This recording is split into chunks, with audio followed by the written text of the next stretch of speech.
Be me. 26F. Grad student. Sociology major.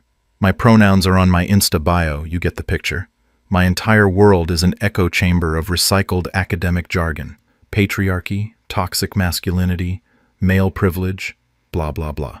My friends, Brenda and Chloe, are the high priestesses of this cult.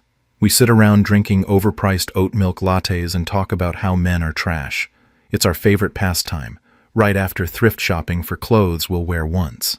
One Tuesday, Brenda is fuming. Some guy on Hinge had the audacity to ask her what she brings to the table. The absolute horror. Chloe is nodding. They literally just want a bang maid they don't have to pay.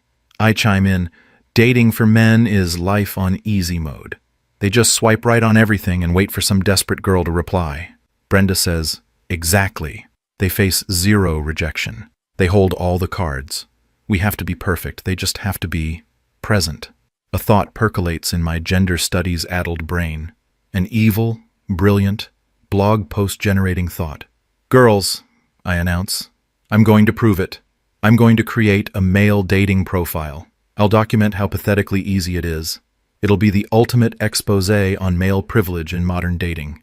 Brenda and Chloe look at me like I'm Simone de Beauvoir reincarnated. We decide on the perfect subject.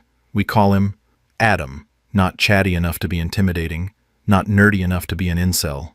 Just Adam, the blank slate of mediocre manhood. Part 1. Operation Adam begins. We spend an hour looking for stock photos. Settle on a guy who is a solid 6 out of 10. Brown hair, kind eyes, slightly goofy smile. Not model tier, just a dude. Height, 5 feet 11 inches. We figure this is the median lie for a 5 foot 9 inch guy. Honesty, but with market awareness. Job, graphic designer. Creative, but not a starving artist. Stable. Bio. This is where I pour my genius. I craft what I believe is the perfect male bio, the kind of thing my friends and I claim we want. Adam, 28 ENFP. I'll probably fall for your dog first. Passionate about sustainable design, social justice, and finding the best ramen spot in the city. Feminist, ally, and a great listener. Looking for a genuine connection. It's perfect. A masterpiece of non-threatening, emotionally available masculinity. Chloe claps. Wow. I'd swipe right. We all agree. Adam is a catch. He's going to be drowning in matches. I set the radius to 20 miles and lean back, ready for the floodgates to open. I'm already drafting the title for my article. I posed as a man on Tinder for 24 hours and got 100 plus matches. What this says about privilege. A day passes. 0 matches. Not a single one. The app must be bugged, I tell Brenda. She agrees. Yeah, the algorithm is probably suppressing you. Classic tech bro misogyny. 3 days pass. 2 matches. One is a bot with a link to a cam site. The other is a woman named Crystal, who looks like she's been filtered into the uncanny valley. I open with a witty, engaging line I would love to receive. Hey, Crystal, your profile says you love hiking. I see you summited Mount Baldy. That's impressive. How was it? Her reply. 6 hours later. LOLK. K. I try to salvage it. Haha, well, just thought it was cool. Got any other big hikes planned? No reply. She unmatches me the next day. A week passes. Total matches, 5. 2 were the aforementioned bots/scammers. 1 was Crystal. 1 unmatches me immediately after matching. A phantom match. The last one, a girl named Jess, I managed to start a conversation with. Me. Hey Jess, I'm Adam. Your taste in music is immaculate. A+ for the Tame Impala mention. Jess. THX. Me. Are you going to see them if they tour next year? Jess. Maybe. Me. Cool. Well, I'd be down to go if you wanted some company. Anyway, what are you up to this weekend? Jess. Chillin'. This is like trying to play tennis with a wet sponge. I'm carrying the entire conversation. I'm the jester, the interviewer, the entertainer. I feel exhausted. And it's only been 1 conversation. I screenshot the chat and send it to Brenda and Chloe. Their response? Lil Mayo, she's probably just busy. Girls have lives. You're being too needy. Classic man. Needy? I was just trying to have a conversation.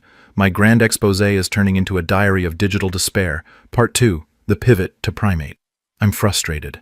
My thesis is in shambles. I complain to my friends. This isn't working.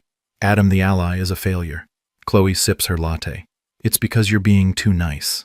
You're giving beta energy. Women want a man who is a challenge. An alpha. Brenda nods sagely. She's right. You need to be more dominant. Cocky. A little bit of an asshole, even.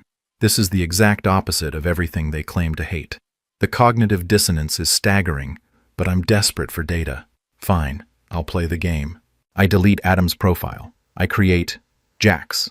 Stock photo is now a guy who's maybe a 7.5 out of 10. Faint stubble, smirking at the camera. He looks like he owns a boat, or at least has a friend who owns a boat. One picture is him on a motorcycle. Another is him laughing with friends at a bar. Height, 6 feet 2 inches. No more fucking around. Job, entrepreneur. Vague implies wealth and ambition. Bio. I grit my teeth and channel my inner douchebag. Jax, 29. 6 feet 2 inches since you're going to ask anyway. I like whiskey, my dog, and women who don't take themselves too seriously. Looking for a partner in crime. Your dad will hate me. I feel disgusting typing it. This is everything I despise. I hit save. The matches start rolling in within the hour. 10, 20, 50. By the end of the day, I have over 80 matches. I show Brenda and Chloe. They're ecstatic. See? We told you, Chloe exclaims. Men are such simple creatures. They just have to be tall and confident. I don't feel vindicated. I feel sick. But this is for science. Part 3. Welcome to the Thunderdome. So now I have matches. This is where the easy part starts, right? Wrong. So wrong. It's just a different kind of hell. The one-word replies are still there. Hey, sup, hi. It's like a morgue of dead-end greetings. I realize the opening line is entirely my responsibility. The burden of initiation is 100% on Jax. I try being cocky and funny like the bio. So, aside from being ridiculously cute, what do you do for fun? Some girls like it. Some call me a pig and unmatch. It's a total crapshoot. I get a list of demands disguised as a profile bio. Don't waste my time if you're under 6 feet 3 inches, don't vote Republican, have a stable career, 6 figures plus, and can hold a conversation. I'm tired of carrying the conversation. The irony is a physical force. I match with a girl whose entire profile is her Amazon wish list. I talk to a girl for 3 days. Good banter, funny gifs. We seem to be clicking. I ask her out for drinks. Perfect. Can we go to the Gilded Lily? Their cocktails are amazing. I Google the place. The cocktails are $25 each. She wants a free night out at a fancy bar. I test my theory. Sure. Or we could check out this cool little dive bar I know. They have live music. She unmatches me instantly. I spend hours a day swiping and trying to start conversations. It's a numbers game. A brutal, soul-crushing numbers game. For every 50 swipes, I get maybe 10 matches. For every 10 matches, I get 3 replies. For every 3 replies, 1 will turn into a conversation that lasts more than a day. To get 1 date would require sifting through hundreds, maybe thousands of profiles. It's a full-time job, a job that pays in rejection and self-doubt. I'm starting to understand why men ghost. It's a survival mechanism. You can't possibly give a polite, detailed rejection to the dozens of dead-end conversations you have every week. You'd go insane. I'm starting to understand why they send dick pics. It's a stupid, brutish shortcut. A desperate attempt to cut through the noise and get a definitive yes or no instead of the slow, agonizing death of LOLK. I don't condone it, but for the first time, I see the despair it's born from. Part 4. The Red Pill Buffet. My experiment isn't proving what I wanted it to. I need more intel. I need to understand the male psyche. As Jax, I join a few subreddits, a few Discord servers for men. I lurk, a digital anthropologist in a foreign land, and I read stories that make my blood run cold. A guy talking about his divorce. He was the sole provider for 15 years. His wife cheated on him. In the divorce, she got the house, the kids, 60% of his income in alimony and child support. He now lives in a tiny apartment and sees his kids every other weekend. He pays for a house he's not allowed in, for a woman who betrayed him, and his kids are being turned against him. He's working 70-hour weeks just to stay afloat and is contemplating suicide. The comments aren't LOL simp. They're from other men. Hang in there, brother. I've been there. Here's a link to a men's support group. Don't let her win. I see a thread about loneliness. Dozens of men from their 20s to their 60s talking about a bone-deep, crushing loneliness I couldn't imagine. Men who haven't been hugged in years. Men whose only social interaction is with the cashier at the grocery store. They're not incels blaming women. They're just sad. They talk about the male disposability, how society only values them for what they can provide. If a man is a construction worker who falls to his death, he's a statistic.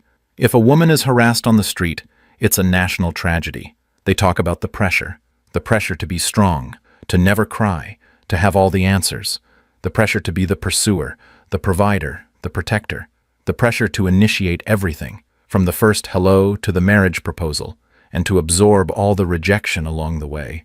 I bring some of this up with Chloe and Brenda. Wow, so you're reading MRA propaganda now? Brenda scoffs. That's just a bunch of sad losers who can't get laid, Chloe adds. It's their own fault for being creepy. They can't see it. They won't see it. They see a forest of patriarchy, but they can't see the individual trees of male suffering that make it up. They can't see that the same system that tells women to be pretty and quiet tells men to be useful and silent, and that being told to be silent about your pain is a special kind of poison. Part 5. The date. After a month of this agonizing grind, I do it. Jax lands a date. Her name is Megan. She's a nurse. She's cute, seems smart, and she can actually hold a conversation. We text for a week. The conversation flows easily. We have similar interests. I feel a genuine flicker of excitement. I, as Jax, am excited for this date. We agree to meet at a brewery on a Friday night, 8 p.m. I spend the day as a nervous wreck. It feels real. I'm thinking about what Jax would wear, what he would talk about. I feel the pressure to perform, to be charming, to be the man she's expecting from the texts. 7:30 p.m. I'm about to leave my apartment to go to the brewery. I was going to sit in a corner and just watch her arrive, and then leave, to see if she'd show. My phone buzzes. It's a text from Megan. Hey, so sorry, something came up with my friend. She's having a crisis. I'm gonna have to cancel tonight. Rain check? My heart sinks.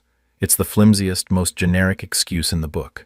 I know it's a lie. My friends and I have used it 1,000 times. It's the polite way to say I'm not feeling it anymore, or I got a better offer, or I was just bored and you were a fun distraction. I feel this wave of emptiness. All that work, the swiping, the cringy bio, the endless, exhausting conversations, the navigating of tests and shit tests, all of it for this. A last-minute cancellation from someone who probably was never serious to begin with. And in that moment, I remember all the men I've done this to, the guys I've ghosted after weeks of talking, the dates I've canceled with a lame excuse because I was feeling lazy, the conversations I let die because I wanted him to put in the effort. I never once thought about what it felt like on the other side. I saw them as an endless, renewable resource of attention, a monolith of men, not as individuals with their own hopes and vulnerabilities. The cruelty of my own indifference hits me like a physical blow. I wasn't a monster. I was just a typical modern woman, and that was somehow worse. Part 6. The debriefing. I delete Jax's profile. I delete all the apps. The experiment is over. I write down my findings, not for a blog post, just for myself. My thesis was shattered. My worldview was detonated. Dating for the average man wasn't easy mode. It was playing life on nightmare difficulty, with the tutorial disabled and all the NPCs set to hostile. It was a thankless, demoralizing, and deeply lonely grind. I meet up with Brenda and Chloe, my notes in hand. I try to explain it to them. You guys were wrong, I say, my voice shaking a little. It's not easy. It's brutal. The amount of rejection, the loneliness, the performance. They exchange a look. Honey, Brenda says, putting her hand on my arm in that condescending way of hers. You just got a small taste of what women have to deal with all the time. Men judging our looks, being objectified. No, it's not the same, I insist. We're judged on our appearance, yes, but they're judged on their entire existence. Their height, their job, their income, their confidence, their utility. We complain about getting too much attention, but they are starving from a lack of it. They're invisible. Chloe rolls her eyes. Oh my God, you've been brainwashed. You've developed Stockholm Syndrome for your own fake man. They laugh. They actually laugh at me.